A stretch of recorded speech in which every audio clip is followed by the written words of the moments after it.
This episode of the Esoteric Order of Roleplayers is brought to you by the generosity of our backers on Patreon. Go to patreon.com/esotericrp to find out how you can become a backer too. We create and broadcast these episodes live on native lands. We acknowledge these are unceded lands, with diverse communities maintaining connections to these places, and recognize their ancestors, their elders both past and present, and future generations. Learn more by visiting the Native American Rights Fund website at narf.org.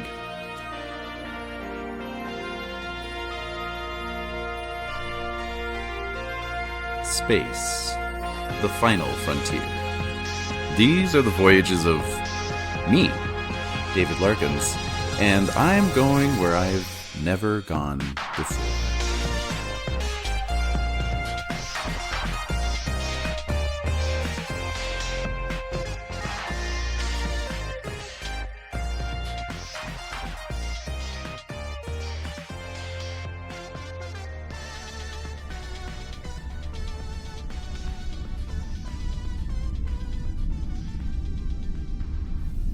Flight Control Officer's Log Supplemental. Lieutenant Commander Jammer has been taken by the residents of Orath Prime, a strange species of shadow people who seem to still inhabit the ruins of an ancient civilization. Commander Kerensky must now decide whether to attempt an immediate rescue or beam back to the ship. I stand by, phaser at the ready. And with that, we are back, and we are jumping into Act 2 of Encounter at Orath Prime. That's what I decided to name this mission. Seems suitably Trekkie enough. And we will be rejoining the action shortly. First, a couple minor notes before we really get into it. Just want to say thanks to everyone who so far has been engaging on our Discord. Your feedback and comments so far have been really fun and also, really evocative of that sort of community feel of, the Star Trek fandom that's so well known for. So, thanks for helping me to feel welcome. And also for just some of the interesting conversations we've had. It's exactly what I was hoping for. Although I would also say, feel free to throw out any kind of requests or, other things you might like to see either in the mission as it's unfolding or in future missions. I definitely want to, even though this is a solo game, I kind of want to make this a little bit of a community project, weirdly enough. So, that all being said, I think the only other thing I wanted to address was, as I predicted, Des did clock me on the Captain Galvin thing, and we had a discussion about that, and in the course, I had just assumed it was an alternate spelling of Galvan. Names morph over time. My own last name, actually, Larkins with an S at the end, is a sort of an evolutionary branch of the much more common Larkin, to the extent that it's actually the bane of my existence. I actually just got a thing from the city today, a little like community calendar mailer they sent out, and it was addressed to David Larkin, and I have no idea how they even made that mistake. So happens all the time. Surname spellings change. However, having said that, I was curious. I did a Google search, and apparently Galvin is also an Irish surname. And so there you go. Weirdly enough. So our guy is canonically Irish, I guess, or at least he has an Irish surname. Although, to be perfectly honest, I think I was sort of envisioning, sort of, again, crossing the streams of sci-fi TV and movie franchises. This time I was pulling in from Battlestar Galactica, which is another one I haven't seen, but, have absorbed through osmosis. And, my understanding is Edward James Olmos was on Battlestar Galactica. So, and I looked it up to confirm it, actually. And apparently he was offered the role of Jean-Luc Picard before Patrick Stewart. So even more appropriate that we cast him as Captain Galvin, since we have a younger Picard showing up in our mission here. So we'll do best of both worlds. We've got a Hispanic actor playing a character with an Irish surname, much like how Picard was a British actor playing a French character. That's how we roll in Star Trek, I guess. Also, you may not know this, but Leonard Nimoy, actually not Vulcan at all. No Vulcan blood whatsoever. So there was that too. All right. Let's get back into it. So we left off with a nice little Act 1 break, fade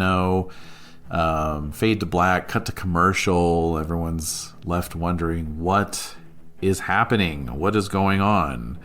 Our intrepid away team has lost not just one of its members, but one of the commanding officers from the ship. Oh no.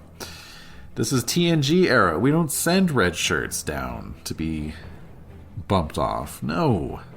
We send commanding officers to the surface of the planet for some reason. Well, they did that in TOS all the time, too. It's a thing. It's a trope. Anyway. Okay. So, right. Just to recap. We have got First Officer Verena Kerensky in charge of this away team. As mentioned in the supplemental log, we had the Chief Tactical Officer, Sterling Jammer, get spirited away by these mysterious beings. And then, of course, we have the Chief of Security, Krisar, Lieutenant Krisar, the Cation, and then me, the Flight Control Officer, Lieutenant Junior Grade, Wyn Cedino, who would be the closest to a red shirt, I guess, now that I think about it. So, good thing I'm the main character. Yeah. All right, so as I indicated in the opening log, I think that the way we kick off Act 2 is with a decision from Commander Kerensky.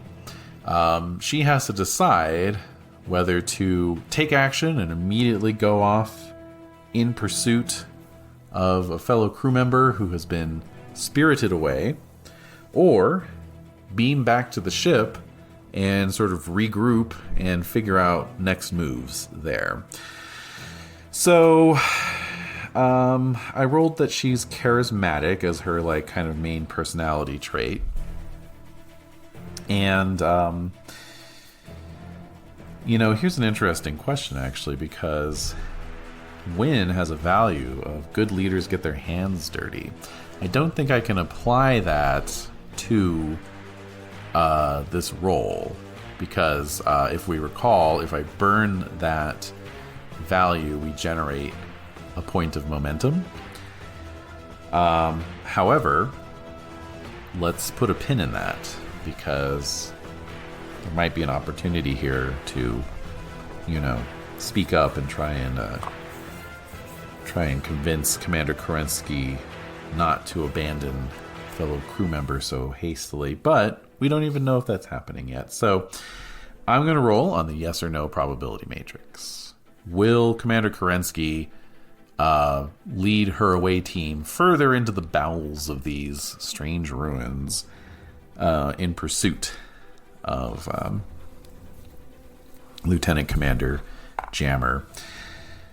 And yes, I do realize how silly Lieutenant Commander Jammer sounds. I love it. Okay, so I'm going to say it's probable. I think she probably has a similar value to Wyn in the sense of good leaders get their hands dirty. So let's find out, though. I felt it. I felt it in the air. So a 15 or less would have been a yes. We would have gone off in pursuit immediately. I rolled a 16. So,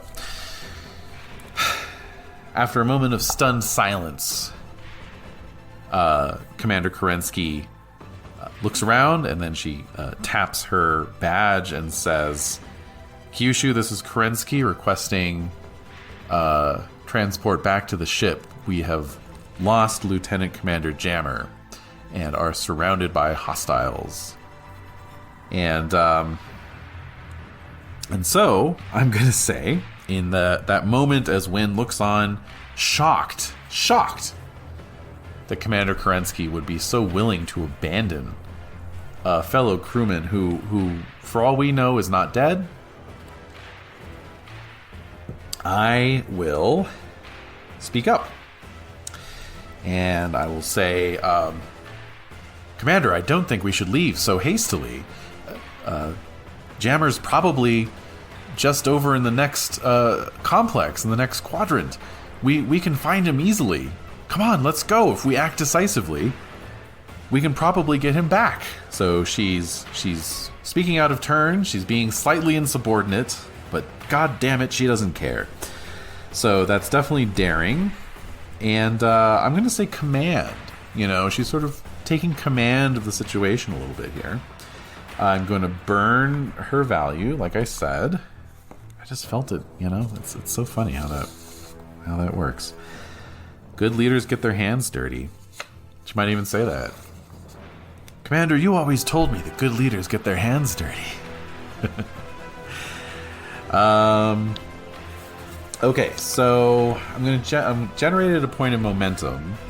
So the main question then is, how do we want to spend it? Do we want to generate an advantage, or use it for this roll, or hold on to it? Let me think about that. So, let's see here. Let's just review really quickly what we can do. So I can always re-roll a single d20. I can add an advantage, or use it to cancel a threat. Okay, so let's hold off for right now. I'm not going to add an advantage. Let's see how the roll goes. And then maybe I can add an advantage if I succeed. Yes, that's good. All right, 12 or less. Hey. All right, rolled a 12 and a 10. Sadly, you can only have one momentum at a time. Normally, rolling 2 successes like that would have generated a momentum, but you can only have 1 point of momentum at a time. So Kerensky looks at Wyn. Maybe there's like a sort of mentor-protege thing going on here. Maybe Kerensky has taken Wyn under her tutelage. I like that, actually. I think that's a good one. So, trying to sort of mold her. Make a note of that. Wyn's mentor. Mold her in her image. After all, we are trying to get Wyn promoted up to be a first officer. So for a moment, she looks angry. She looks maybe a little affronted, that a subordinate would be speaking up like this, speaking out of turn. But the anger quickly turns to feeling a bit abashed, because she realizes that Wyn is, of course, correct in pointing that out. And so she quickly taps her badge again and says, belay that order. We're going after Lieutenant Commander Jammer. And I think, maybe Captain Galvin, comes on and he says, don't go too far, Kerensky. If you can get him back, fine. But you might be walking into a trap. And Kerensky says, if we are, we're going in with our eyes wide open, Captain. All right, so we will call that the end of the first scene. We'll call that a success. And let's proceed on to scene 7. We're halfway through, folks. All right. So, our crew, who, if you recall, are, wearing their environmental suits, which are, I think at this time, pretty snazzy looking, like white, kind of not exactly form-fitting, but, definitely much less bulky looking than TOS era suits, and they're not covered in fabulous shiny scales. Okay, so I would like to cash in that momentum and generate an advantage, because I feel like we will need it. So let's go to the momentum spends table here. All right. So there's, 6 subtables. And so first roll on the momentum spend theme matrix, then roll on the subsequent matrices to get more specificity about the nature of the theme. Also, you can simply choose the entry that makes the most sense for the circumstances for your game, or you can roll more than once if the first result does not fit. Okay, fair enough. So we've got advanced warning, danger revealed, friendly aliens, new technology, refuge, and trade opportunity. So I don't think I necessarily want to roll on the main table, because like things like trade opportunity just don't seem appropriate in this case. Okay, so let's look at the other tables here. Advanced warning. You are tipped off to potential danger. The early warning helps you prepare for the peril or allows you to avoid it entirely. That's a good one. Danger revealed. A heretofore unknown danger had been lurking in your midst, but you detect the peril before it's able to inflict harm. Perhaps the hidden foe has been scheming to disrupt your plans, but you're able to manage the situation before they can act. That is a little less... unless we wanted to play around with the idea that, somehow there's like, I don't know, Lieutenant Kreesar is actually one of these shadow people. Friendly alien encounter. An unexpected encounter with friendly aliens, either an old ally or new acquaintance, aids with your mission. Seems acceptable. New technology. You manage to squeeze more efficiency from your ship systems or acquire helpful technology capable of overcoming current challenges. Okay. Possible. Refuge. You discover a safe location or means of delaying a foe, at least temporarily. I feel like we might need that table later.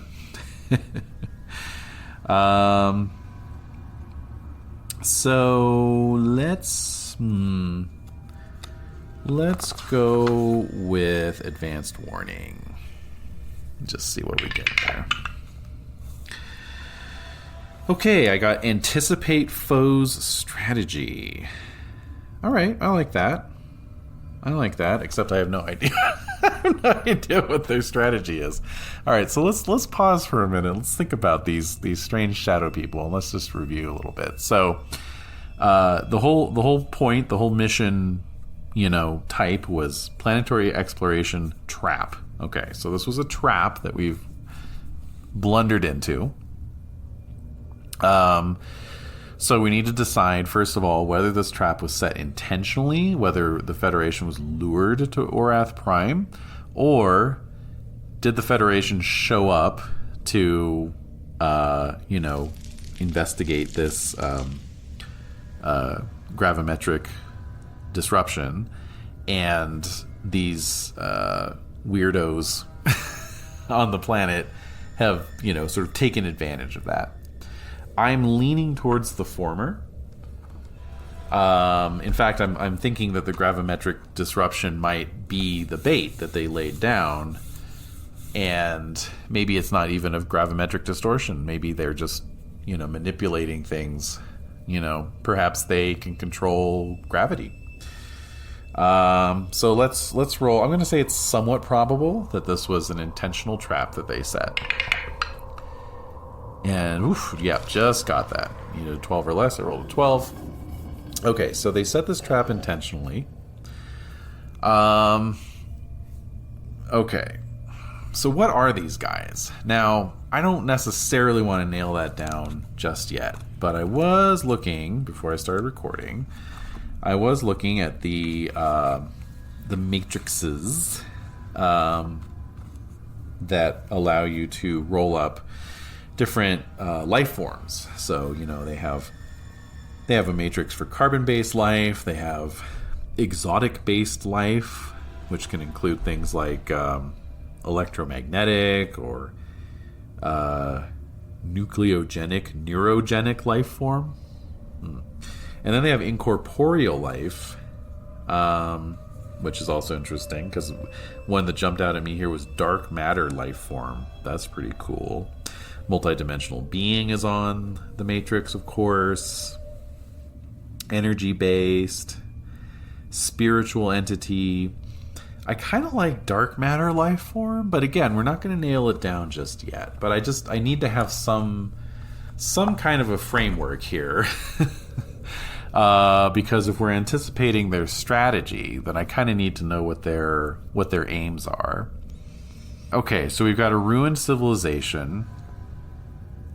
We've got a planet that was at one time habitable. Okay, so here's a question to ask the Matrix. Are these shadow people the original inhabitants of the civilization? And by the way, forgive me if I have asked any questions before, if I've already answered these questions. I do go back and re-listen to the episodes, but, frankly, I, had re-listened to the last episode a few days ago. I probably should have re-listened to it before recording here, but c'est la vie. The book actually specifically says, don't worry about it. There's actually a box on one of the pages that says, don't worry about the details too much. If you forget a detail from an earlier part of the mission, that's fine. Or also, you can always retcon a detail if things start to line up in a different direction that makes more sense.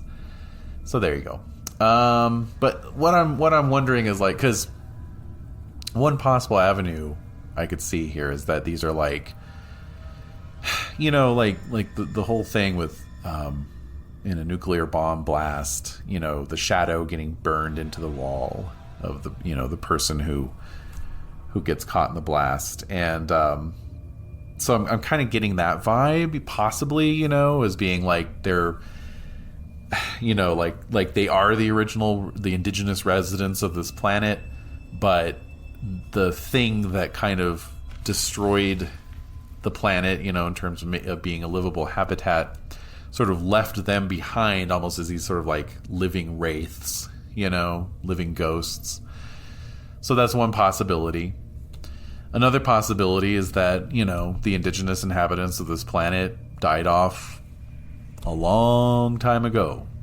And these creatures, maybe they came to this planet through their own means of space travel. Maybe, they probably don't use spaceships, but maybe they travel on different wavelengths, or if they're multidimensional beings, maybe they popped over. Certainly that's been a plot element in many an episode of Star Trek, beings who are kind of phased out of their space-time or their dimension or whatever and kind of pop over into ours and don't really belong here. Usually they're a bit more incorporeal, I think, or a bit more ghostly than these guys are, but, that's fine. So, if that's the case, then they might be trapped on this planet for some reason, maybe because of the gravimetric distortion, right? I think we're onto something here. So, yeah, if they, whatever means they use to travel the space lanes, this gravimetric distortion sort of pulled them in, and now they're stuck on Orath Prime. And so, they are trying to this trap is, basically trying to get the Federation to come out.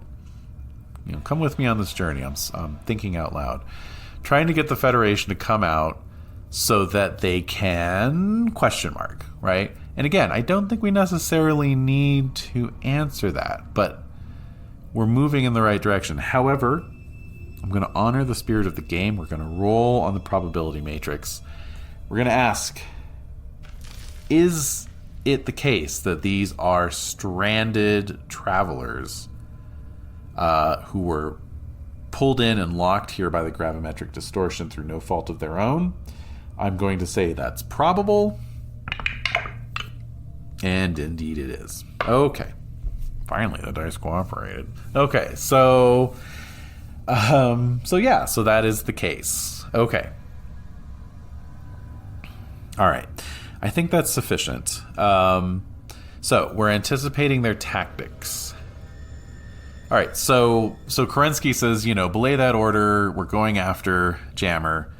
And we all start to move forward. And then Wyn says, wait, Commander, don't you think it's strange that they took Jammer and didn't just kill him, left the rest of us alone? I think they want information, or maybe they want to hold him hostage. Maybe they just need something from us. Perhaps we could negotiate with them if we can find them. Okay, good. So we are going to carefully make our way into the depths of this ruin here. So again, we got the environmental suits, we got the flashlights, sweeping around. I think by this point it's like absolutely pitch black, so it's just these lances, these beams of light cutting through the inky blackness. And again, I do remember from last time that we established that it, the ruins kind of seem to indicate a very sudden doom that came upon the residents of this city. So we're seeing more evidence of that. We're seeing just a lot of evidence, like an interrupted life. Maybe like relics scattered about. Actually, maybe not. So are the shadow people interested in the relics of these ruins, or are they just, using it as opportunistically as shelter? I'm going to go 50-50 on this one. So they are actually interested in the relics, as well as, they're making the best of it. So there is evidence that the ruins have been recently disturbed, rifled through, broken, pottery or furniture lies strewn about. I'm going to ask another question of the probability matrix here. Again, 50-50. Was this original civilization on Orath Prime warp capable or not? They were not. Okay, as I suspected. So it was a, less technologically advanced civilization. Something happened environmentally or catastrophically, cataclysmically,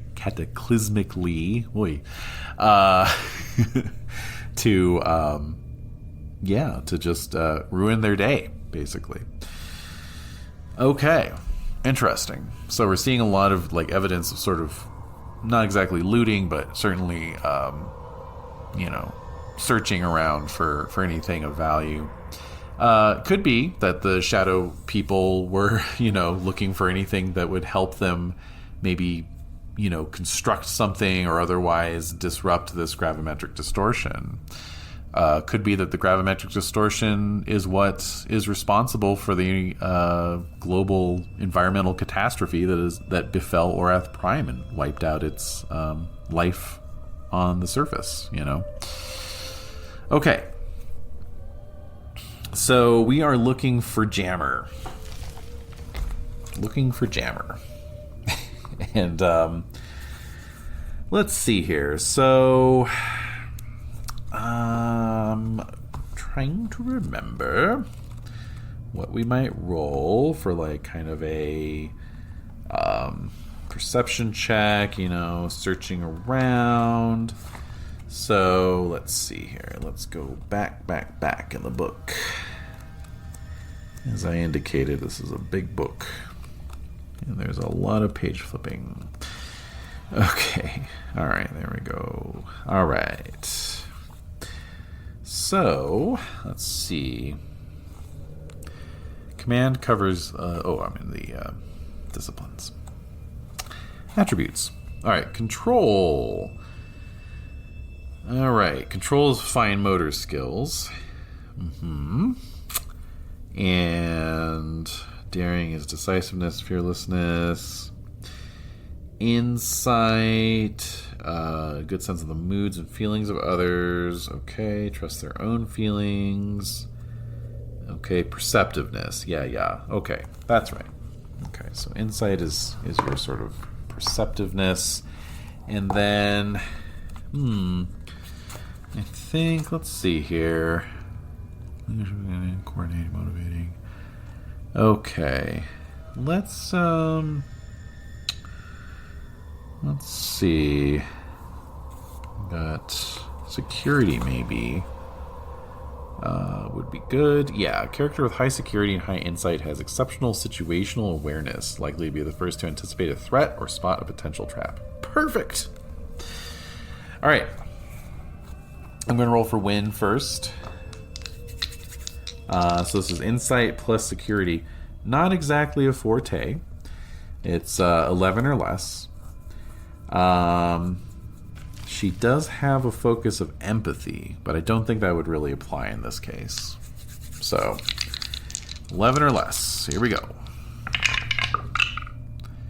Hey-yo, look at that. All right, so 2 successes. So we generated a momentum. All right, so I've got my momentum and threat reminders now.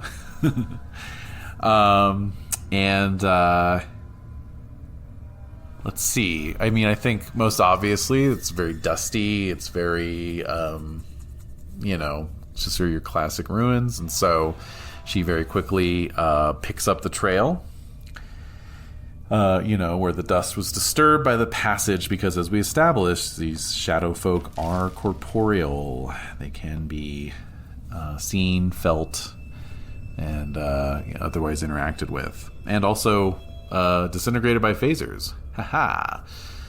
Okay, so Commander, this way. And her flashlight beam sweeps across the trail that was left in the dust as we pursue further into the ruins.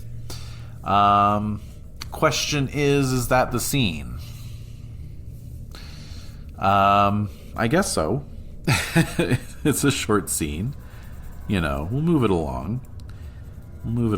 And, okay, so we got a momentum on that. I'm going to spend that now to generate an advantage. And I'm not going to roll on the table, because I'm going to say that because of the previous advantage where we can anticipate their tactics, and because we picked up their trail, I think... Let's see.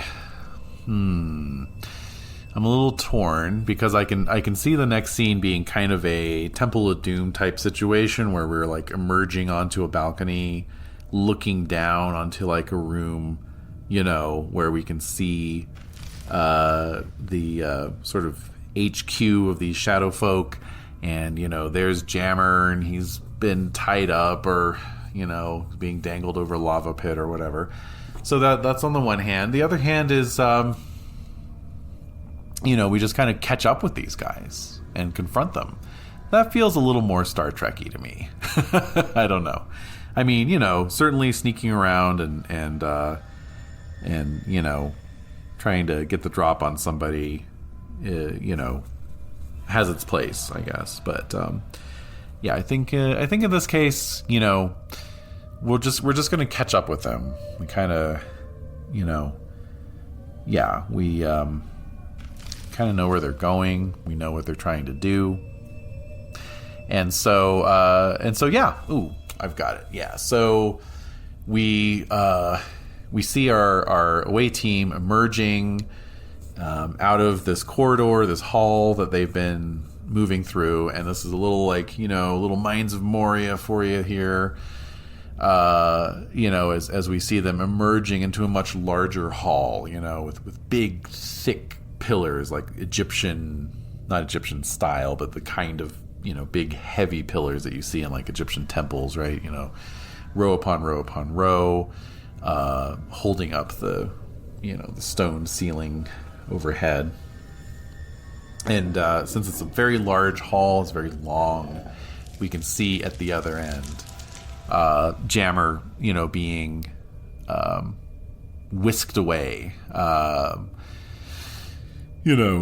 probably in some kind of, is he in restraints? Well, let's roll. 50-50. No, he's not in like physical restraints, but he is being kind of like, manhandled along. He looks back over his shoulder. He sees those flashlight beams at the other end of the hall. He calls out, "Help! Help!" And this gets the shadow creatures to stop. They turn around, but before they can really do anything, Kerensky calls out, and she says, "Whoever you are, we don't want to hurt you. We just want our crewmate back, and we're willing to bargain."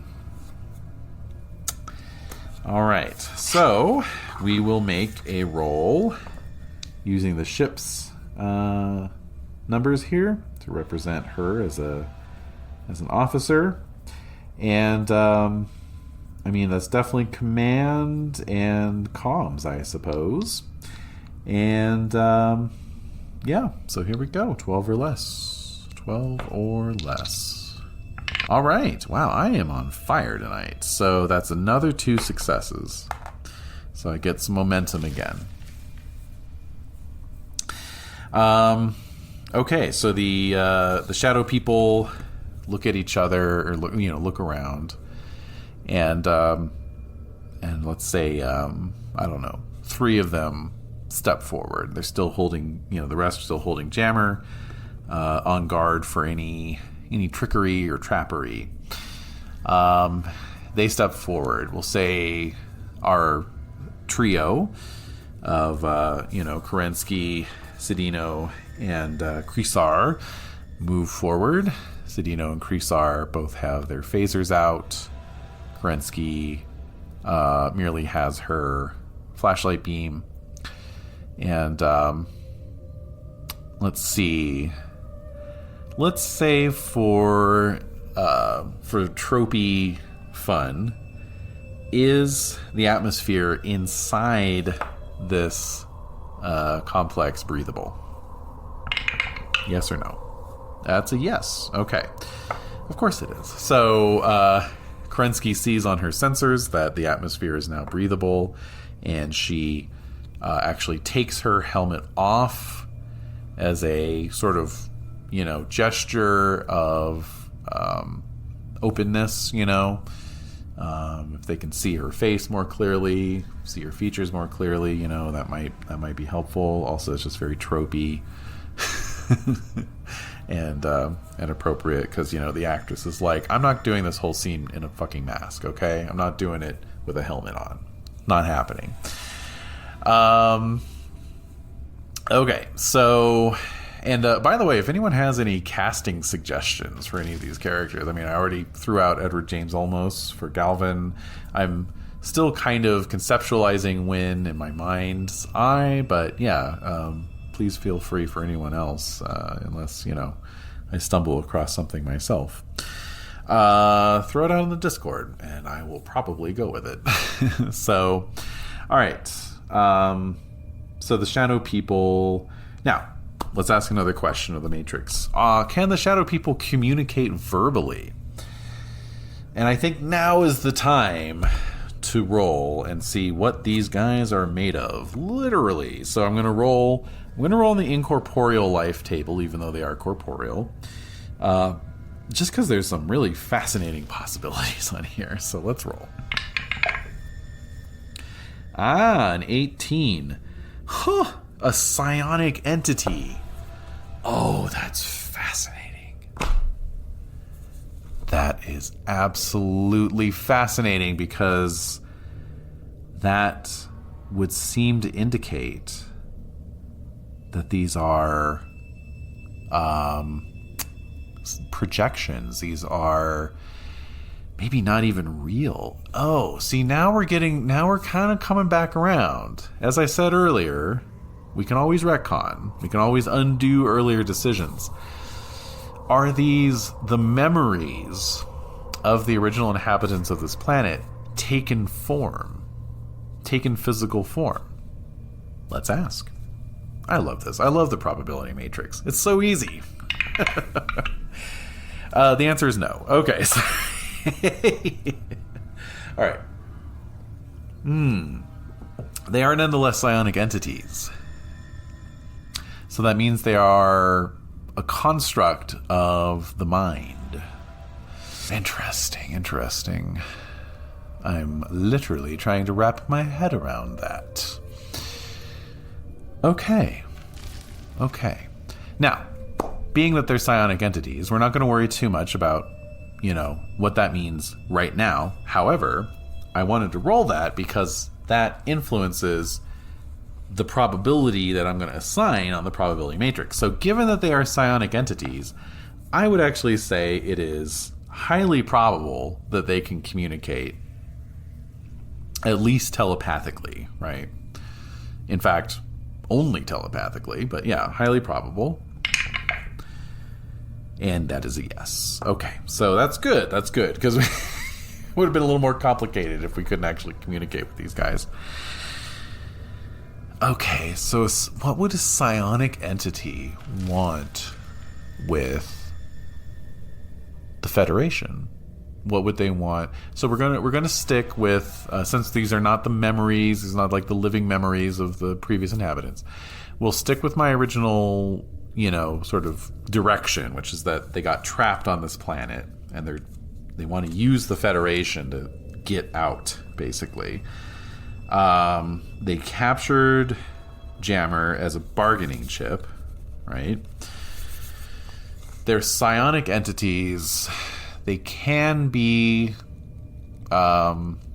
killed. We've established that. So, what do they want with the Federation?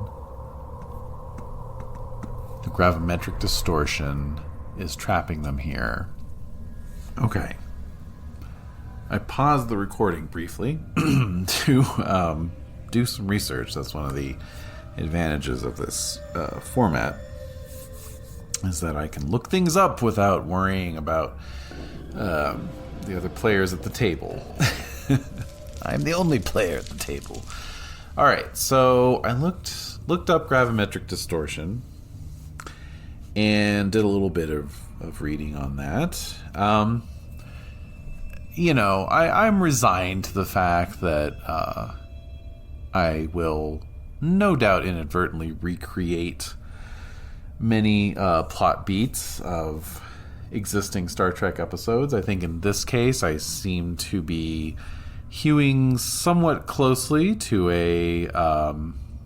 I believe a Deep Space Nine episode called Meridian, about a planet that sort of phases in and out of our dimensional reality due to some kind of quantum anomaly, and the residents on that planet exist only as beings of pure thought when they are not in our reality. So there's some little overlap there. But as I say, I don't think these shadow creatures are necessarily. Yeah, I mean, I as much as I like the idea of a dimensionally phasing planet. So, okay, let's revisit the gravimetric distortion thing here, because so normally that has to do with like stars and nebulas and like big cosmic, objects. But we've got planetary exploration, very specific. And then we rolled gravimetric distortion, destroy gravimetric distortion. So this planet is the source of a gravimetric distortion, or potentially a gravimetric distortion, because that actually, it hasn't really played a role in the story so far. I think that's going to change with Act 3, right? We got to keep the action escalating. We got to keep things spicy here. So I think our 2 Federation starships were dispatched to Orath Prime to investigate maybe a probe or another, like a smaller starship that was kind of like on more of a sort of, like maybe it was a science vessel, that was just taking readings of this particular sector. We haven't established what quadrant we're in, but, beta quadrant, I think, is perfectly fine. And, so we're probably on the fringes of the beta quadrant. And actually, we might have established that already. Again, I don't know. I'm only as good as the notes I'm taking, and I'm not taking a lot of notes. I'll try to get better about that. Anyway. Okay. So we're on the fringes, wherever we are, beta quadrant, let's just say. And there was some, sort of like planetary survey ship that was passing through the Orath system, which had been mapped but not detailed, and it was taking some readings of Orath Prime, and it, it's like, there's some interesting gravimetric readings coming off of this planet, and so there were some indications that there was something strange about it in that sense. Okay, so yes. All right. And so it is, now I'm getting a different idea about trap, right? Because gravimetric distortions, they trap ships. They can shut down your warp capability. They can just trap you within their gravity well, I think it's very reasonable to assume that the catastrophe that caused Orath Prime's, descent into uninhabitability has to do with that. So, in fact, let's just go ahead and determine that for sure. We'll say it is probable that that's the case. And yes, okay. Yeah, so maybe the core of this planet is made of some kind of like very dense material, or some other kind of, I was reading about omega molecules. That was interesting. Could the core of Orath Prime be made of omega molecules? These are like kind of primordial molecules that are very, very powerful. Like each molecule has the power of a ship's whole warp core, but they're also incredibly unstable. Perhaps those are causing some kind of gravimetric distortion field, almost like a magnetic field, around this planet. And, as a tip of the hat to Meridian, maybe it's a cyclical thing. So although the planet itself does not phase in and out of our dimension, the gravimetric distortion kind of oscillates. And so the last time that it built up to a great degree was however long ago. It was a habitable Class M planet with civilization on it, and then there was this surge of gravimetric shear, and that was the end of life on Orath Prime. And now we are cycling back around, and so the first indication is that the shadow people have been trapped. Yes. All right, we have at last arrived at the contents of Scene 8, Act 2, Scene 8. Really properly Scene 3, Act 2, Scene 3, but whatever, however you want to number it. All right. So, Commander Kerensky says, we just want to talk. Trio of shadow folk come forth. And in the minds of the away team, they don't even, it's not that they hear voices, they just, they form thoughts in their minds. It's as if they are thinking, but they are thinking somebody else's thoughts. And so they are in the manner of thoughts. They are somewhat verbal, but also rather impressionistic. And so these thoughts center around, we are trapped on this planet. We are travelers. Oh, yeah. Okay, so the reason they need humans is because they are psionic creatures. They need minds to travel. They need minds to latch onto. They're almost like lampreys in that sense. Ooh. Oh. Okay, so...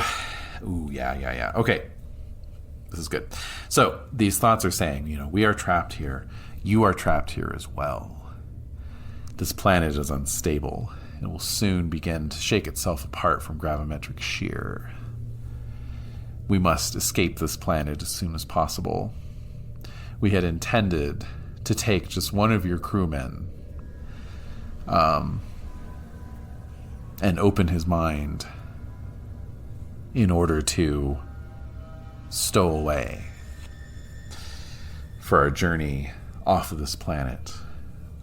But if you would like to volunteer your minds as well, we will not stop you. All right. So, on that ominous note,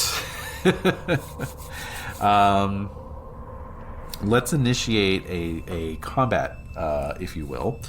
However, this is not a physical combat. This is a psychic combat. Now, of course, we're still going to use the combat rules. This just kind of demonstrates the flexibility of the system, really, in that we're just tracking hits.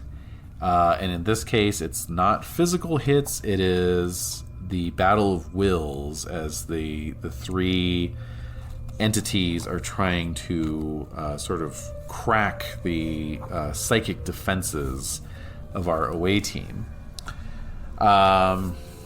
So, again, like we did with the battle on the bridge and the phaser shootout earlier, we'll just be focusing on Wyn. We're not gonna we're just gonna, as Wyn goes, so goes everyone else. Before I get into that, though, let's roll in the probability matrix. Has Jammer been jammed? Has his mind already been taken over, invaded, etc.? Wrath of Khan style, again, I'm not... Originality is overrated. If there's callbacks and echoes of previous Star Trek beats, I say bring it on. I also say it's somewhat probable that his mind has been taken over, and it has not. Okay, so they hadn't had time yet. Okay, so this is really for all the marbles here. If Wyn loses this combat, all four members of the away team are going to have their minds taken over. What that means, well, we'll figure that out. But here we go. Okay, so we have got to figure out how we're going to do this. Okay. So I'm tempted to go with presence as the attribute, but let's skip back again and look up the definition of an attribute. Okay, let's see here. Okay, here we go. So presence. So Wyn has a presence of 10, which there's some handy little tables here. It says you have a strong sense of self and your confidence comes out in your body language and the way you speak. You can hold the attention of a room and get your point across effectively.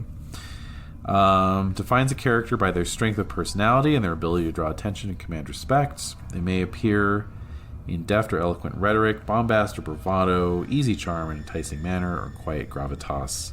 Such strength and personality also means a strong sense of self, allowing a character to resist coercion or manipulation by remembering who they are and what they believe. That seems appropriate, because I feel like this is almost like the way they insinuate themselves into your brain is to get you to, kind of forget who you are, who you really are. Let's see here. Control does cover discipline, but I think we will go with presence. Yes. Now, the disciplines. Let's see.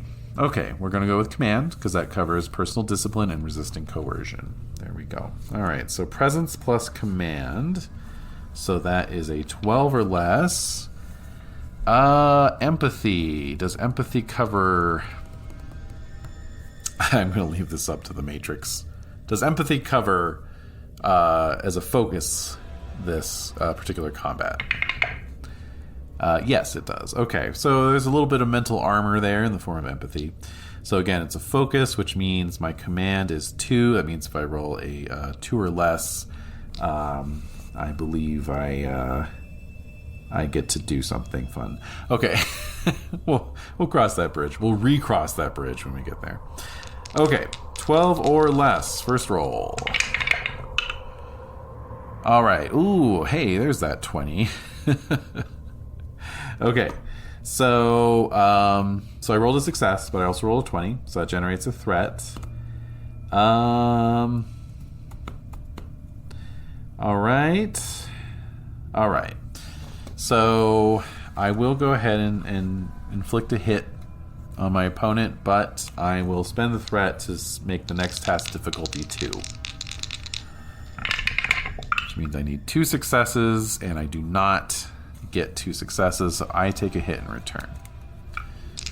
Okay. Next up. All right. What did we say we're doing here? We are 12 or less, so I did roll 2 successes there. So I get a momentum. I inflict a hit. And... boo, boo, boo, boo, boo. I can add 1 hit to the opposition. And that would end the combat right there. So let's do that. Okay, so Wyn has successfully resisted her mind being taken over. That's probably for the best. I'm just so tired of winning all the time. All right, so... I did name my character Wyn, after all. All right. Now, I know I said as Wyn goes, so goes the away team. However, let's make it a little more interesting here. And let's ask the probability matrix. Did anyone else... how should we phrase it? Did everyone successfully fight off their attacker? And I'll say that's somewhat improbable. Again, let's just make it interesting. Right. So that is a no. Okay. So I'm going to roll a little d6 here. Actually a d3. So how many of the away team were compromised? Just 1. Okay. So I think it's reasonable. Let's say it's probable that was Jammer. Yep. Okay.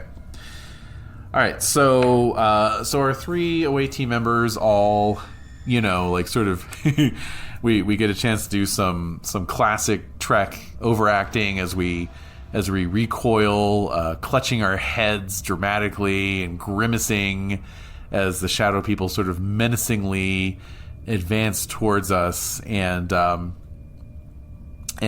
I'm going to say at this point Kerensky punches her communicator and says, engineering, get us out of here, And so that is definitely under difficult conditions. So But fortunately, we've got a nice engineering score on this crew here, on this ship.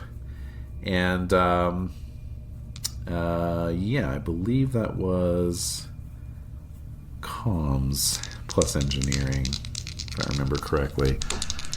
But the values are all more or less the same, so it's fine. Okay. 2 successes, including one that was under engineering, but we don't have any talents here that would apply. No, we don't. Okay, so we get the old transporter sound.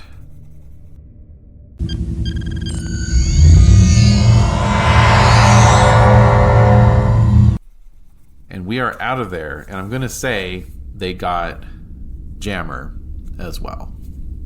All right, so Jammer's got stowaways. We the player and the viewer, we know this. Our crew, our intrepid heroes do not. All right, so we're back on the ship. We got a stowaway inside Jammer's mind. We've established that the ships are now trapped, and that the planet is going to be making itself extremely inhospitable in short order, although we don't know how much time we have just yet. All right, so we are back on the ship, and let's see, where do we want to set the next scene? All right, so I think the next scene is in the transporter room as our away team materializes inside the transporter room, and we've got Captain Galvin and our medical officer, who we have not met yet, and a couple security crew. So we sort of, materialize on the transporter deck, and sort of, almost immediately sort of stumble forward, and our chief medical officer, Lieutenant Harrison Frakes. Yes, that's right.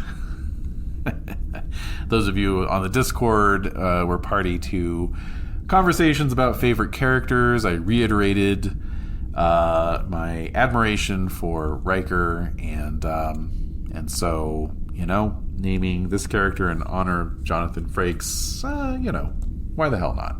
And I threw Harrison in there as well, because this guy is sexy. And why is he sexy? Well, he is half Risian or Rizian, I don't know, but I was rolling random species, and I got these guys, and apparently they're just they're made for loving you, baby. And to quote Kiss, they're kind of primarily known. What did it say here? Oh, what do we got? There it is. Rizians appear much like humans, save for a decorative gold emblem in the center of the forehead. They have open and adventurous personalities, but also have great patience with others. Rizians have an honest and open attitude to sexuality that is renowned throughout the galaxy. Potential mates with a sexual appetite display ceremonial icons called Horgahn that invite partners to participate in the sexual rite Jamaharon. Yes. So, this guy, Dr. Frakes, is the product of some Jamaharon, and with a human parent and a Rizian. And so I think he, inherited some of that, some of his Rizian parents' natural charm. I rolled charming for his personality attribute, and so that's a potential love interest there for Wyn, obviously, or at least a source of perhaps unrequited love, or just a crush. But yeah, so he moves in very quickly with his scanner, and he's kind of like giving everybody the old once over and just making sure everyone's okay. Kerensky is giving her report to Captain Galvin, basically summarizing everything that just happened. But I think as soon as Dr. Frakes gets to Lieutenant Commander Jammer, something happens, right? Because obviously the scanner would pick up some kind of, perhaps not a disruption, but just strange readings. So let's start with that. Let's see what Frakes discovers. So we're going to roll sensor plus medicine. And let's see what we get. Okay, so got 2 successes on that. So that generates some momentum. So I'm going to hold on to that. But yeah, Frakes' handsome face clouds over as his brow knits with concern. He looks at Jammer and says, "Are you feeling all right, Lieutenant Commander?" And Jammer says, "Oh, yes, I feel fine. I've never felt better, in fact." And the doctor simply nods and then says, "Captain, a word, please." As they depart, Captain Galvin orders everyone to return to their stations. So we will mark that scene concluded. Okay. So we're coming up to the last scene of the act. I'm trying to think, and it does look like we'll be able to finish this mission in one episode here, as I suspected, even with all of my waffling about trying to figure out what the hell is going on. So, okay. So we're coming up with the last scene of Act 2. So we need some good escalation here. Okay, so what have we established? We've established that the Shadow Folk need to sort of like jump into the minds of flesh and blood, let's just say, flesh and blood creatures. And we've also established that our ships are trapped in a gravimetric shear that is emerging from this planet. Okay. All right. So I think with Lieutenant Commander Jammer as like kind of the anchor, what we had before was these shadow folk just kind of like materializing on the bridge and just trying to sort of brute force their way to sort of capture some crew. But I think with Jammer possessed, he becomes like a beacon. So let's do a probability matrix for that. Let's just say, does Jammer become a signal? Ha ha ha. Let's say that's highly probable. So that's an 18 or less. Okay. Yep. And okay, so he becomes this kind of beacon that the other creatures can kind of hone in on, and it allows them.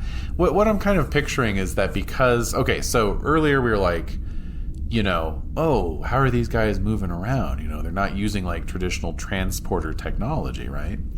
Well, I think it's because they're corporeal beings of thought, which is super weird. They move with the speed of thought. They don't really, space-time to them is different. Now, this gravimetric distortion has still captured them because they are corporeal. But at the same time, if they have if there's sort of like other creatures that are capable of sentient thought in the vicinity, they can kind of hone in on that and move towards it. And if they actually have one of their own kind who are inhabiting a sentient creature of flesh and blood or something analogous to that, so much the better. It makes it even easier for them, right? Yes, it's all coming together. All right, so I think it's time to kick it over to, well, let's first of all, let's go ahead and spend that momentum and see what's to be seen on the old momentum spends table. I want more threats. You know, threats are fun. Threats make things happen. All right. Let's see. Let's go with danger revealed for this one. So this is a hidden danger. Alien spy makes contact. Alien spy makes contact. Okay. I'm gonna have to think about that one. Okay, I got it. All right, so for this last scene, okay, so we're back on the bridge. Wyn is back at the navigation con, and most of our other folks are at their stations. There's science officer Timir, and we've got engineer Lieutenant Thorella, Kerensky, Galvin, and let's see. Let's say that once again we've got Picard up on the view screen. That would also explain why Picard couldn't see these guys, because I think, being creatures of thought, you have to be in this. You have to be like physically, observing them. Like they wouldn't show up on like any kind of camera type technology, any kind of view screen technology, because cameras can't capture thoughts. Ooh, yeah. So that would reveal a potential weakness. Actually, is like one way to defeat them might be to just not think about them, to think them out of existence. Right? Seems very Kirk-esque kind of solution. So we'll put that in our back pocket for Act 3. That's definitely a possibility. But yeah, so once again, Galvin and Picard are conferring, and are confirming that their ships are operating on impulse power, but their ability to create a warp, what is it, a warp bubble or warp cell around the ships seems to have been compromised by these increasing waves of gravimetric distortion that seem to be emanating from the core of the planet. So, if this were a show, we've already gone over all that, you and I, dear listener. But if this were a show, we would have a bit of dialogue establishing that. But there's no point repeating ourselves here. So, so everyone's quite serious, quite earnest. Let's throw a roll in anyway. We've got our trusty Lieutenant Commander Timir, and she's running some scans. So let's do sensor plus science. That's a 14 or less, and I believe we had high resolution sensors. That's right. So if I roll 4 or less, it's kind of like a focus on a character. But let's see. Hey, there's a 4. Sweet. All right. Well, now I have to remember what a focus does. The other one was a fail, so we just got the 1 success. So that is fine. That's perfectly fine. But let me remind myself what a focus does, and then we will go from there. Okay, so it says here, if the character has a focus that applies to the current task and they roll a number equal or less than their discipline rank, they immediately create an advantage or roll on the advantage table. That advantage is now activated and can be woven into the narrative. All right, let's roll on that advantage table. Okay, here we go. All right. Second wind. A boost of energy helps with dealing with a tense situation and allows you to regain some of the control needed to accomplish your goals. Could that possibly be more vague? Okay. Oh, lordy. All right, so this... the hell? All right. You know, I will say, I do really enjoy the system. I think it's, you know, definitely creating a very interesting story.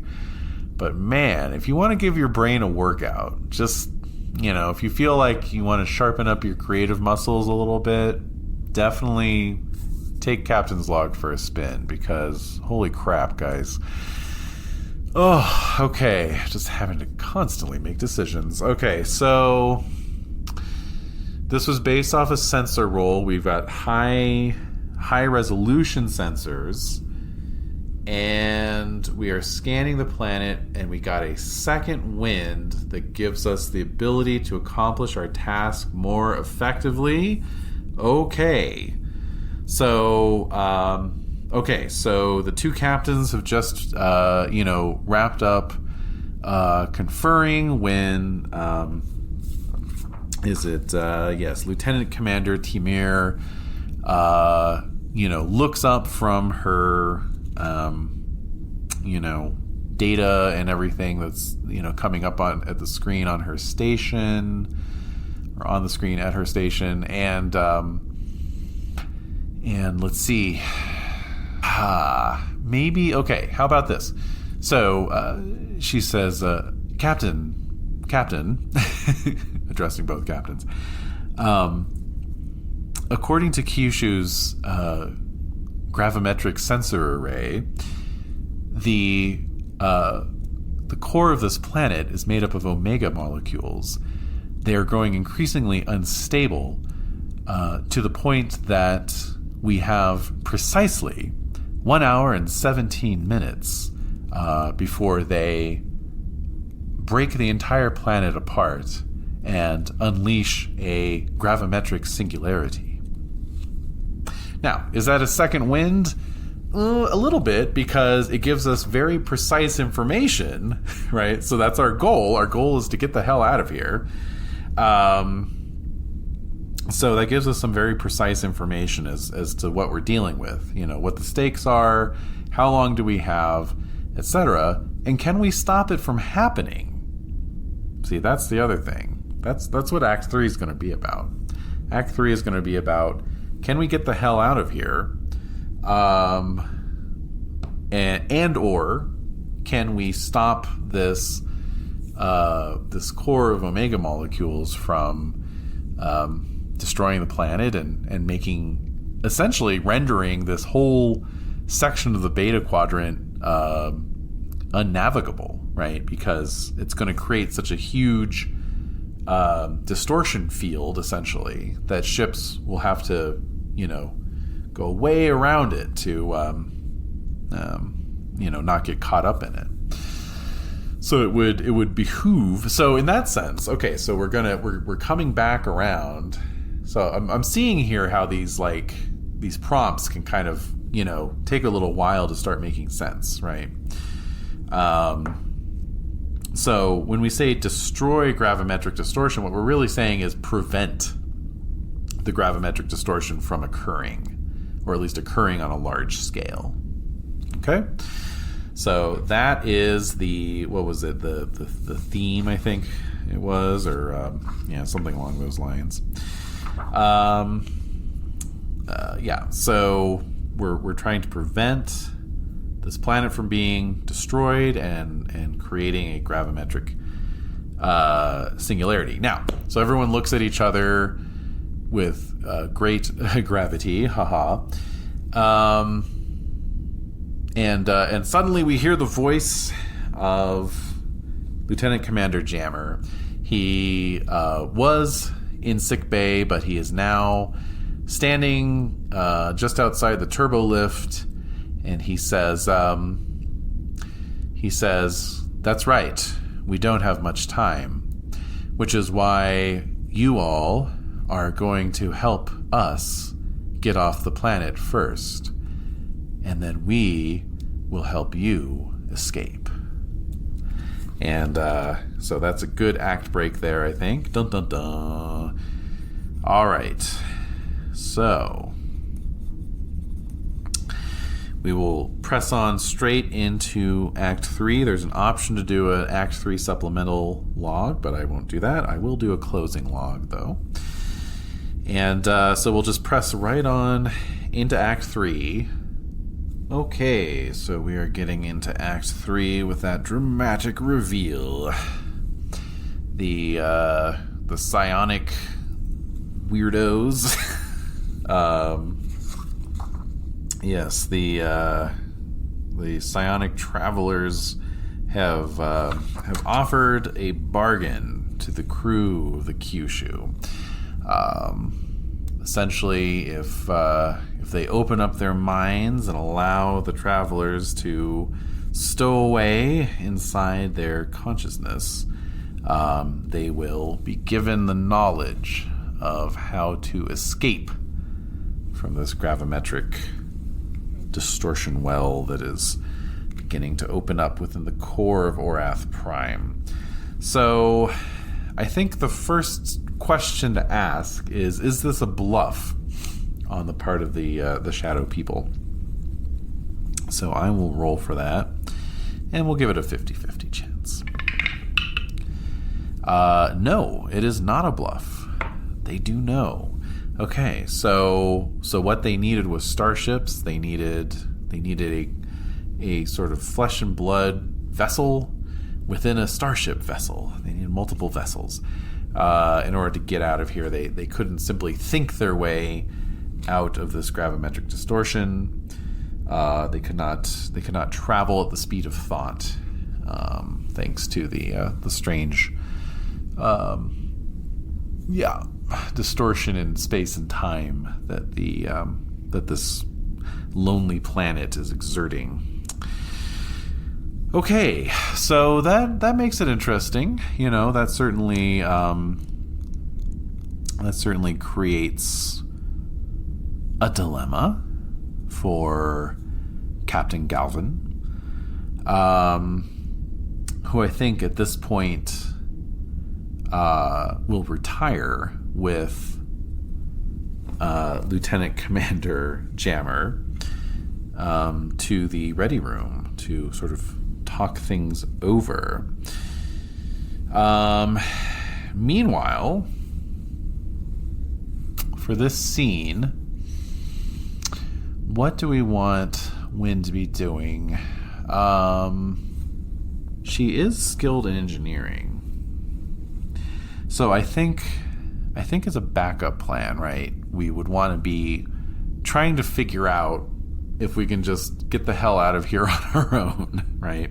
We have a limited amount of time. We've got the good old ticking clock scenario going here. So I think who's our engineer? Thorella, the Andorian.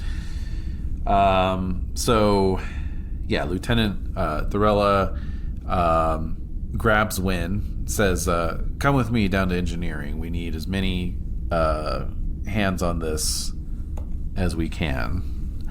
And since we're not going anywhere, you might as well help out. So we quickly transition the scene down to engineering.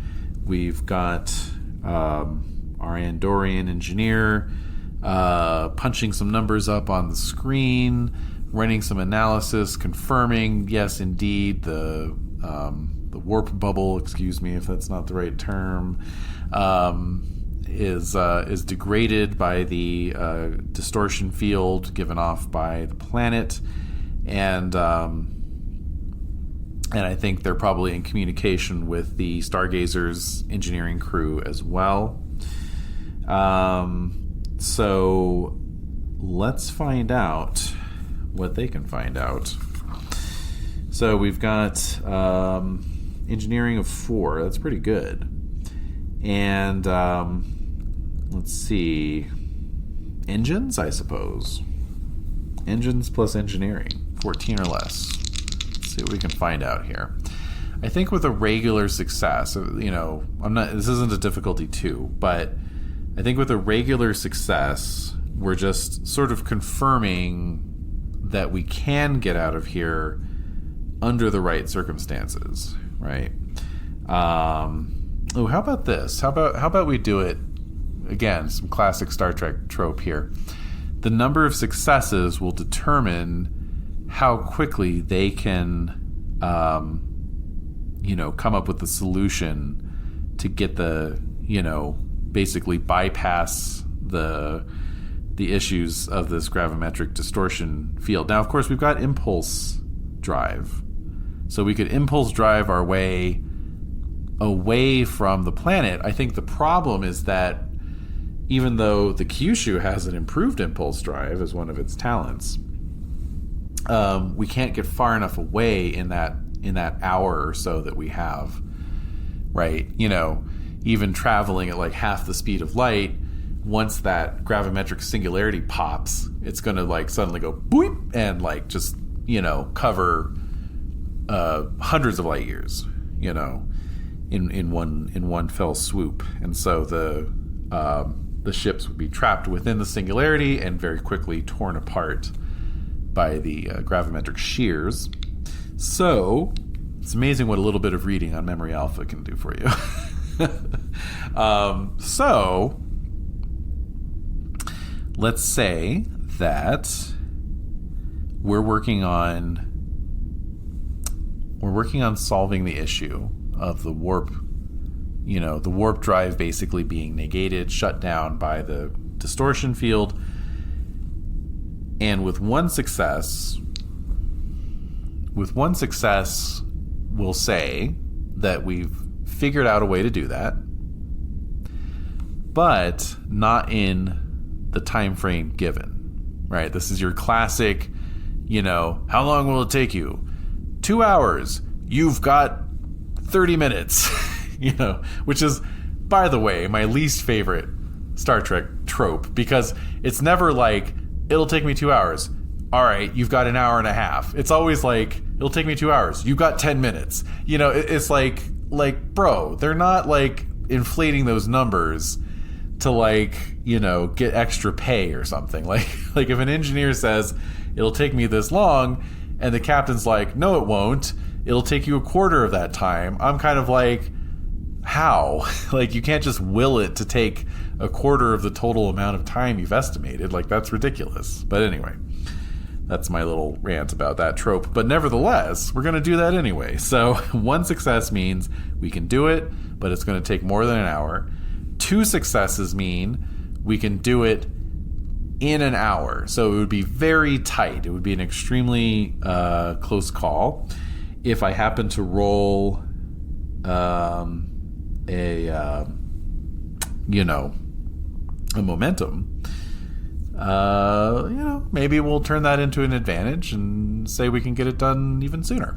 I don't know. I don't want to like drain the drama out, though. I mean, we're just on the opening scene of Act 3 here, so All right. So what did I say? 14. I rolled 2 successes. Boom. All right. So Lieutenant Thorella, gets the captain on the comm link and says, Captain, I think we can reroute the warp power source through the auxiliary coils. Again, technobabble. In such a way that it is not affected by the gravimetric distortion field, and we should be able to achieve at least warp 1, if not faster, but it's going to take me an hour. And then, of course, Captain Galvin turns to Timir and says, how much time until the planet blows, Timir? To which the science officer replies, by my calculations, Captain, 1 hour and 3 minutes. To which Galvin then comms back to Thorella and says, you're cutting it awfully close there, to Thaw. Tatha being Thorella's first name. Yes, I like that. So that is our first scene of Act 3. So far we've had all successes, which again feels a little weird. I feel like I'm playing it wrong. Like, shouldn't I have more failures? I don't know. But no, this is how it goes. Okay. So it's a suboptimal solution, but it could potentially work. However, we've got a negotiation ongoing with Lieutenant Commander Jammer, operating effectively as the envoy, as the point of contact with this other species. They're claiming that their solution, their fix to this problem would be more or less instant, and we just have to basically provide the cargo space essentially for them to climb aboard. So it's an unsavory proposition, to say the least, because there's no guarantee that once these guys have invaded your mind, that they'll give it back to you, or that you won't be somehow changed by the experience in a negative way. So let's go to the probability matrix. What is Captain Galvin thinking about all this? I think it is highly improbable, because it feels like it also just kind of goes against the general Federation vibe of, self-determination, free will. If you kind of like willingly let some psionic entity take over your mind, that's kind of, it's a little iffy. So, on the other hand, he would recognize the species as another sentient species. I mean, Kirk would just be like a flat out no. We don't really know Galvin too much at this point. He is stoic. That's his personality trait. So I'm gonna actually go with improbable. It is improbable that he will agree to the proposition of these psionic beings. So let's see what the dice have to say. Yeah, no, that's a no. So back in his ready room, the scene where we're sort of, we've moved away from Wyn as the POV character for the time being. It's interesting, the book actually even talked about B plots as a thing. So, which is an interesting idea, doing an A plot and a B plot.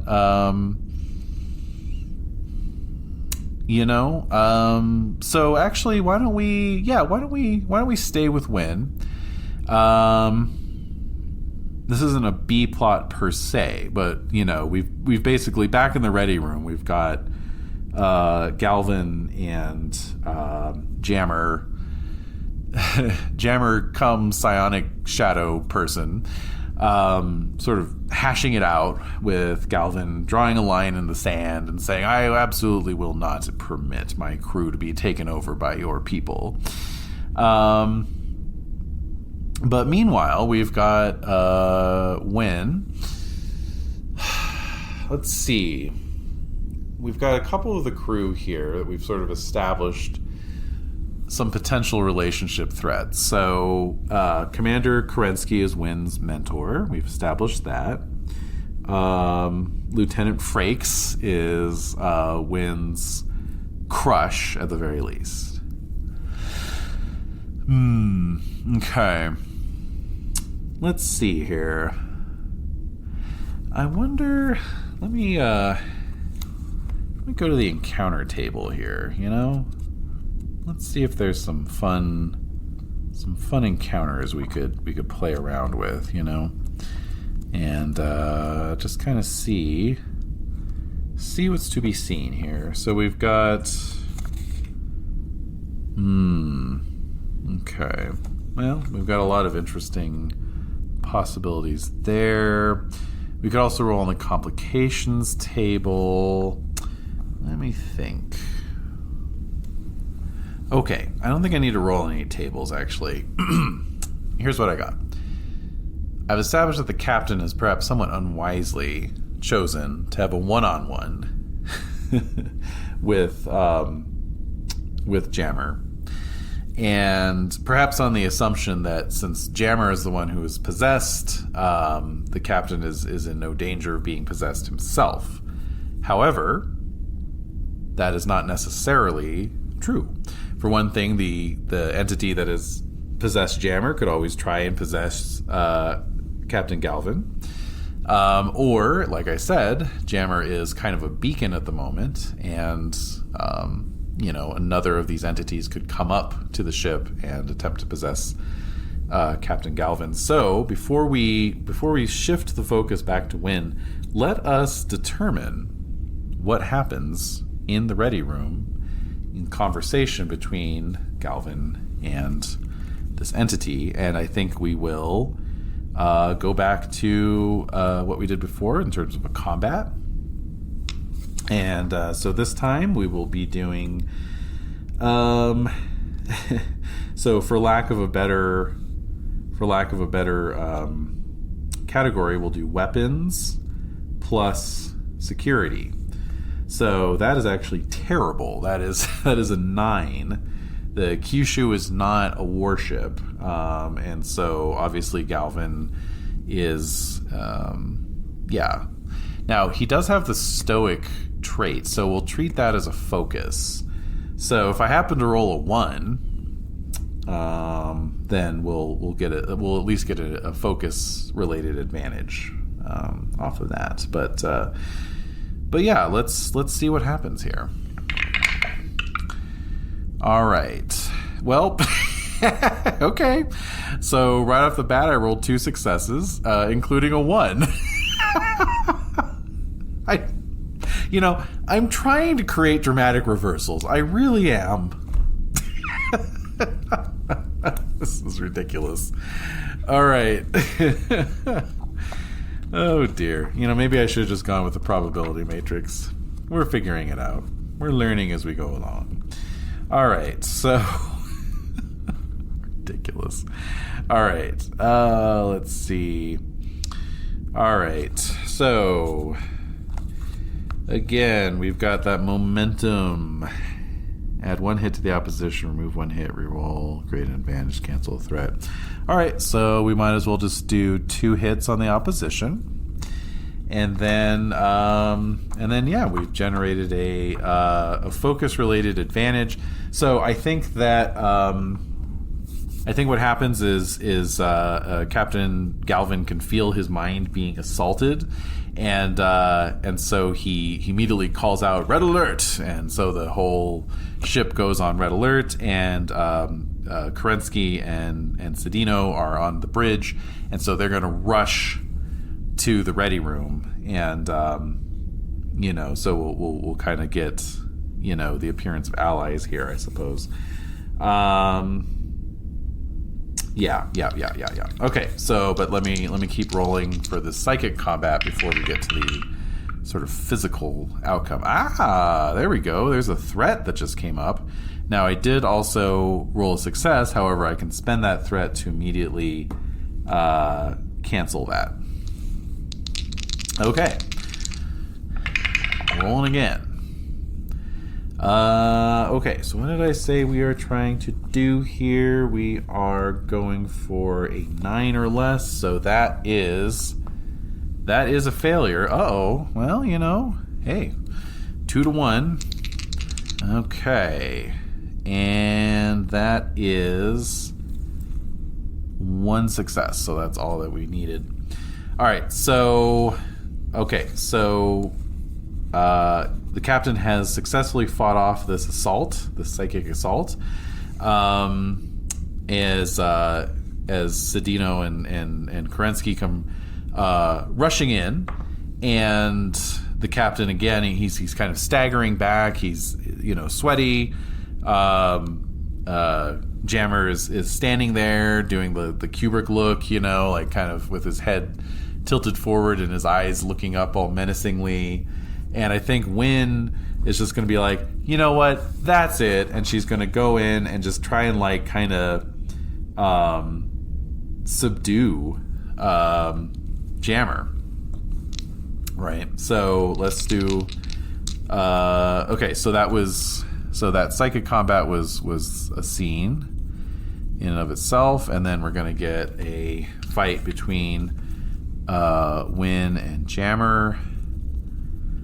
And I'd say the stakes here are that if she loses, obviously she would be possessed, but she's mostly just trying to subdue Jammer. So,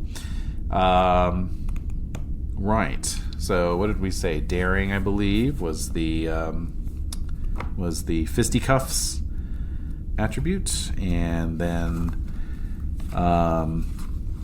obviously security, and of course we have our Mokbara focus there. So okay, let me just double check that I'm remembering this correctly. Daring, yep, hand. Okay, cool. All right, it's a very actiony episode. A lot of fights, a lot of phaser shootouts, etc., and maybe next mission will be a little more cerebral, a little more contemplative. All right, so I got one success on that. So, and what are we going for again here? 3 or less would generate a focus advantage. Okay, cool. So 13 or less overall. And, oh, wow, a rare fail. Okay. Roll a 15 and a 16. Okay. All right. One success there. Oh, and that was a 3. Okay, cool. All right, so that is going to generate an advantage. I'm going to say the advantage is that Wyn gets her, gets a pair of manacles out, right? Space manacles, and so the advantage will be, if she wins this combat. Maybe it's not even like manacles. It's just like some kind of a electromagnetic restraining bolt or something, that would just kind of encase poor Jammer in like a magnetic field of some kind, so that would then trap the entity that's possessing him as well. Okay. What is that? Is that still a success? I needed a 13 or less. Yeah, that is. Okay. So Wyn overpowers Jammer, puts this, let's just say it's like a electromagnetic collar around him, and stands back, and Captain Galvin, sadly says, take him to the brig. It's too risky to have him roaming at will on the ship. All right. Okay, so we've got 2 scenes left here. I kind of feel like this next scene's going to be the critical one, and I'm sensing an opportunity for Wyn to be part of this overall heroics, because we are going to try and fly the fuck out of here. So, so the timer is counting down. We have rebuffed the shadow beings. They are trapped on this planet. Sucks to suck. What can we say? Best of luck to you inside this gravimetric singularity once it pops. However, no, we need to try and shut it down first, right? So Wyn will get a chance at those heroics if we need to pilot ourselves the hell out of here. So I think this penultimate scene then, we can actually, hello. Why don't we give Picard and crew an opportunity to kind of have a little bit of screen time. So let's see here.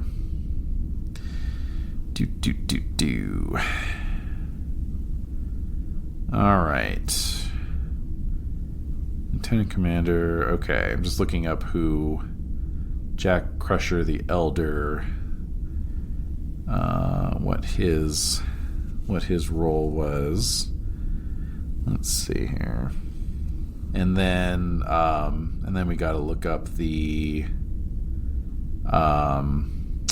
stats for the Stargazer, which I have my Utopia Planitia book here with me. So, it doesn't seem to say what his exact role was, so we'll give him a little cameo as well. Okay, so that is a Constellation class ship. That's right. Okay, so let's go to Constellation class. There you are, 146. Okay. Excellent. So what do we got here? So we're trying to figure out whether or not we can somehow contain this gravimetric distortion. So I would think in order to do that, now based on my very quick sort of skimming of all that background material in Memory Alpha, it's really like easier said than done. Like the Borg basically figured out some like nifty tricks in terms of like creating energy fields to contain these things and that sort of, modified shields and that sort of thing. So I think it's like, it's gonna be a lot to ask of our Constellation class ship and its crew. That being said, let's see. Let me just check there's Captain's Log Starship data as well. Oh yeah, here we go. Okay, so let's see. So the ship stats for Captain's Log are actually a bit different than they are for Star Trek Adventures. There we go. Interesting. I'm just sort of comparing them here. Okay. All right. So we'll go with the Captain's Log version. That's fine. Because weirdly enough, they don't have the Stargazer as their sample starship in the Utopia book. But, actually, that does look relatively comparable. Anyway, that's fine. We'll just use the generic stats for Constellation class in Captain's Log, and let's see, science for the department for sure, and computers, I think, running diagnostics, So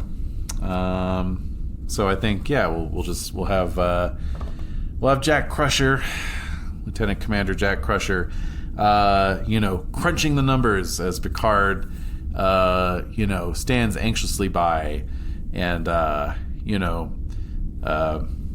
Lieutenant Commander, what's your report? And let's see, let's find out. So computers plus science, 11 or less. Okay, well that's one success. Scraped that one.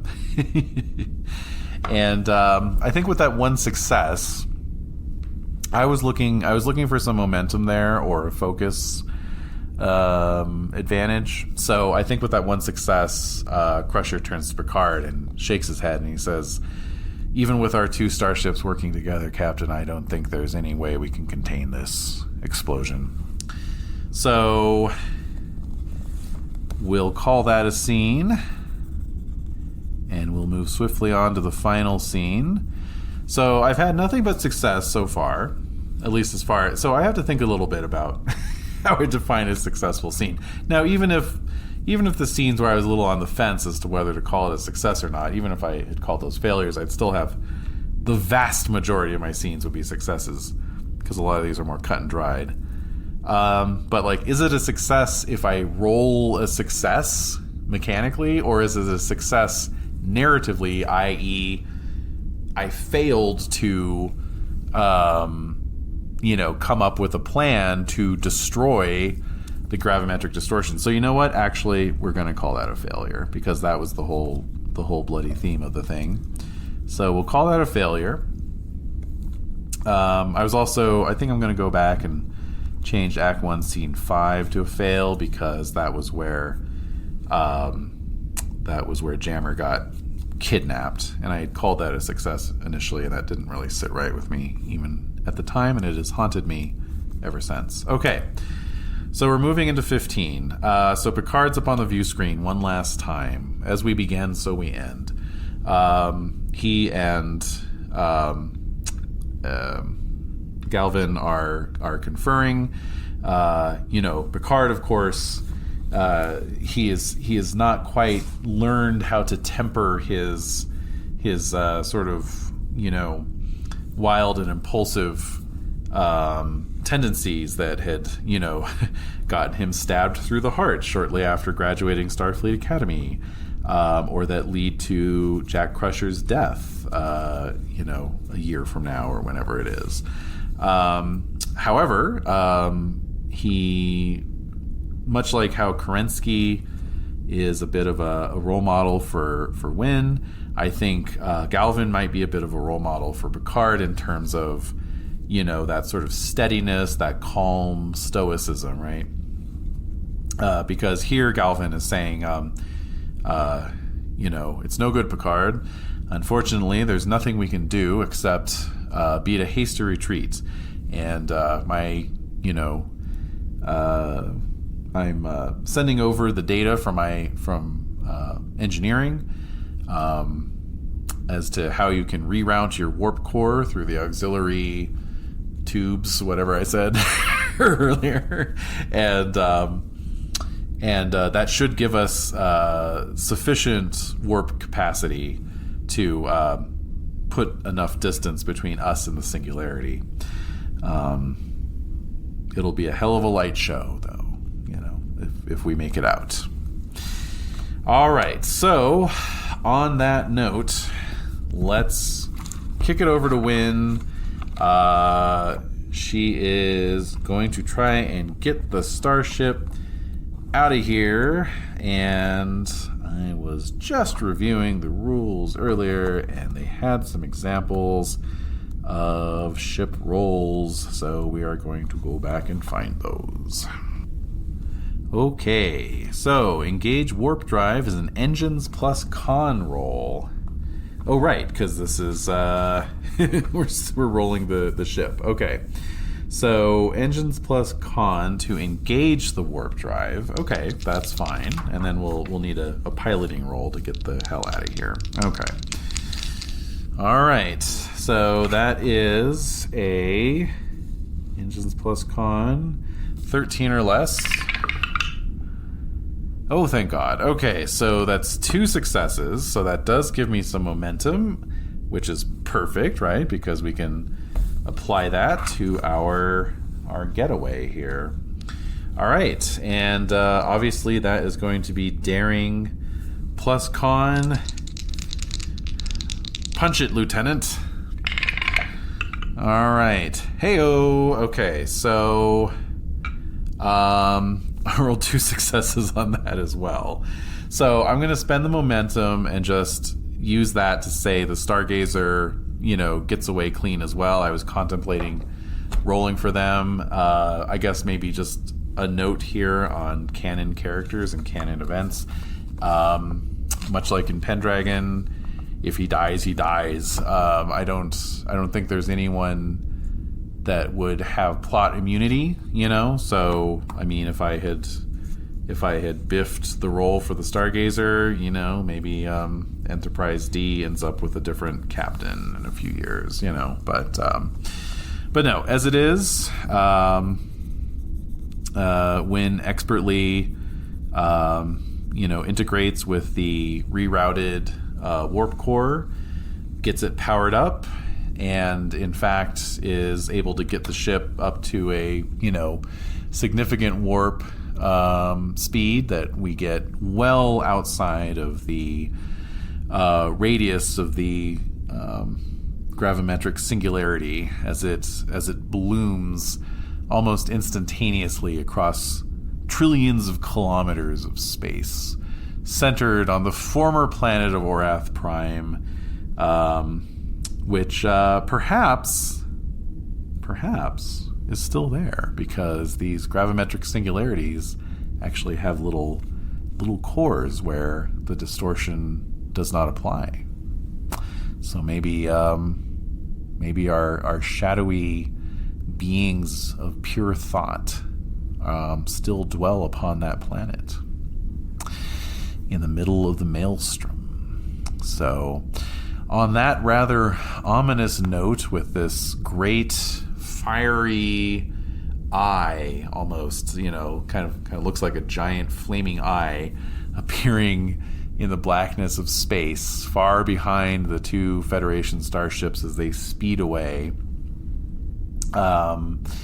we will do our closing log. Flight Control Officer's Log Supplemental. Thanks to Lieutenant Thorella, we escaped the gravimetric singularity in one piece. The so-called Orath Reef will prove itself a major impediment to navigating this part of the Beta Quadrant, but to the best of our knowledge, no humanoid life was lost. Lieutenant Commander Jammer says he's back to his old self now, but every once in a while, I could swear I see a strange look on his face, like a shadow crossing. All right. Well, thank you, dear listener, for coming with me on this first mission of Captain's Log. I think I'll do at least one more, and we'll just kind of see where it goes. I'm very curious to see now, having done one mission, how another mission randomly generated will compare. I feel like there's just a lot of potential here to explore. And, it's going to be pretty fascinating, honestly.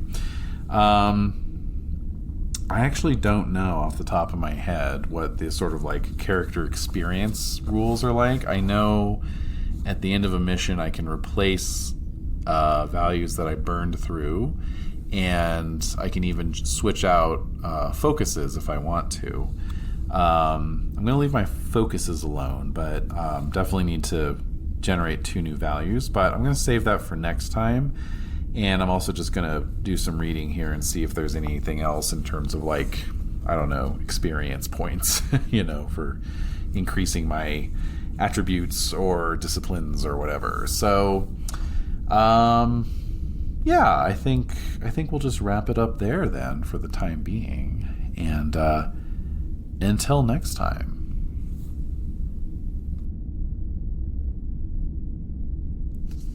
All right, so you thought we were done, but we're not, because we got to do this epilogue. We got to determine what the next mission is ahead of time, so that I can write a captain's log, or not a captain's log, but an officer's log intro, and also if anyone is listening to this the week it is released, and you have any feedback or opinions on this mission, hit me up, and you may very well get some requests in before I record the actual session. Okay, so here we go. I'm going to start with the mission type matrix. Ooh, I'm excited. Alright. Oops, I rolled 2d20. Force a habit. Alright, 14. Better not be planetary exploration. No, it is research and development. Ooh. Okay, R&D. And what does that mean? Almost every starship in the fleet has the equipment and personnel to conduct a wide variety of scientific research. Nice. In addition to performing routine analysis related to exploration, you may engage in your own scientific studies, as well as hosting Federation scientists performing independent research. Often, starships provide an excellent testbed for new technological developments. And whatever new technology or development someone comes up with must eventually be tested in the field. Uh-oh. All right. So let's find out what specific type of research and development we're doing. An 8. Oh. Interdimensional event. Oh, Lord Almighty. I can't. I just can't do it. We just did that. We just messed around with interdimensional stuff. Navigational system. That sounds way better. Okay. We're testing out a new navigational system, and you know what? That actually is right in Wyn's wheelhouse as the flight officer. So, okay, now that we have the general mission directive figured out, start adding more conflict to the story by using incidents and themes. Generate conflicts with these verb-noun prompts, or create your own. Yeah, right. Okay. Inciting incidents are unexpected events that set your captain on their journey that will occupy them throughout the adventure. All right, here we go. Incident is save, theme, rogue super weapon. Lord, I can't get away from it. I cannot get away from it. I can't get away from these kind of pulpy outcomes, I'll tell you. Rogue superweapon. Giant cannon the size of a planet. What happened to the kaboom? There should have been an earth-shattering kaboom.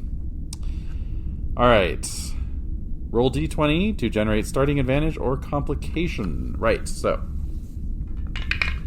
What do we got? It's a complication this time. Uh-oh. 15. Overworked crew. The crew is too busy working on a different crisis on the ship, and resources are suddenly stretched thin. Oh, wow. Okay. Complication. Overworked crew. That makes total sense. Okay. Now you should have your type of mission, incident theme, and advantage or complication affecting the mission figured out. Now you can make use of the encounter's probability matrix to really make your mission one of a kind. First roll on the type of encounter matrix below, then roll on the subsequent matrices. You can do this multiple times to make a rich tapestry of details for each mission. Okay, so we get inhabited planet. Okay. Okay. And 2 species in early stages of development. Uh-oh. Sounds like a Prime Directive issue. Okay, early stages of development. Okay. Let's do a second roll. Let's mix it up a little bit here. Deep space. Oh, interesting. 9? No. It'd be funny if I did roll 9. A transwarp conduit pulls in your vessel. That does seem to kind of correspond to the super weapon. Maybe it's like a transwarp tractor beam. Oh, okay. So I'm already kind of seeing a possibility here. Pulls in your vessel. I'm seeing a possibility in the sense of we're testing a navigation system, a new navigational system, which is really overworking the crew.